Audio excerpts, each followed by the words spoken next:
यदि हजुरहरू रोमानियामा हुनुहुन्छ र यदि हजुरहरूलाई ओरेन्ज सिममा डाटा चेक गर्ने एमबी चेक गर्ने कसरी हो थाहा छैन भने हजुरहरूको लागि आजको भिडियो एकदमै हेल्पफुल हुनेछ। यदि मेरो च्यानलमा नयाँ हुनुहुन्छ भने प्लिज सब्स्क्राइब गरेर जोडिनु होला।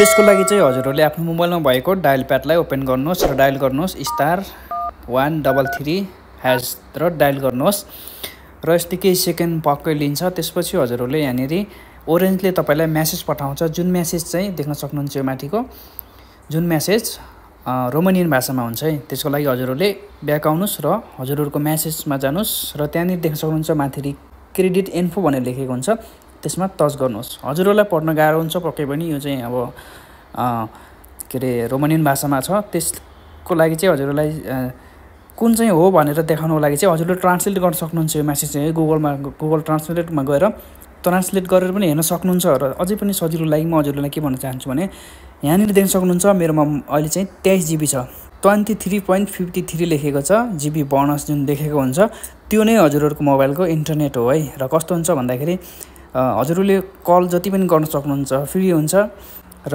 हजुरहरूले केही देशहरूमा पनि गर्न सक्नुहुन्छ। यो चाहिँ है त्यही सिमदेखि नै हजुरहरूले जस्तै क्यानाडाहरू फिक्स अनि युए लेखेको छ, यिनी देशमा पनि हजुरहरूले युरोप कन्ट्रीहरूमा हजुरहरूले गर्न सक्नुहुन्छ फोन चाहिँ। अनि यहाँ चाहिँ कस्तो हुन्छ भन्दाखेरि मैले यो हजुरहरूलाई बताउन गइरहेको छु फेरि है, यो चाहिँ ओरेन्ज सिमको लागि मात्रै। यदि हजुरहरूलाई अरू सिमको पनि चाहिएको छ भने हजुरहरूले कमेन्ट बक्समा कमेन्ट गर्नु होला, म भिडियो अवश्य बनाउने छु।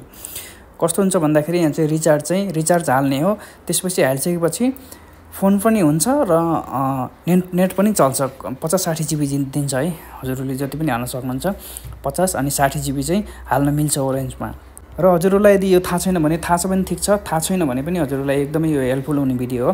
र गाइस त्यसको लागि हजुरहरूले यदि रिचार्ज कसरी हाल्ने भन्ने बारेमा हजुरहरूलाई थाहा छैन भने त्यसको पनि कमेन्ट बक्समा कमेन्ट गर्नु होला, म हजुरहरूलाई अवश्य त्यसको पनि भिडियो बनाउने नै छु। आजको भिडियो भनेको यति नै हो। अर्को भिडियोसम्मलाई वेट गर्नु होला। धन्यवाद।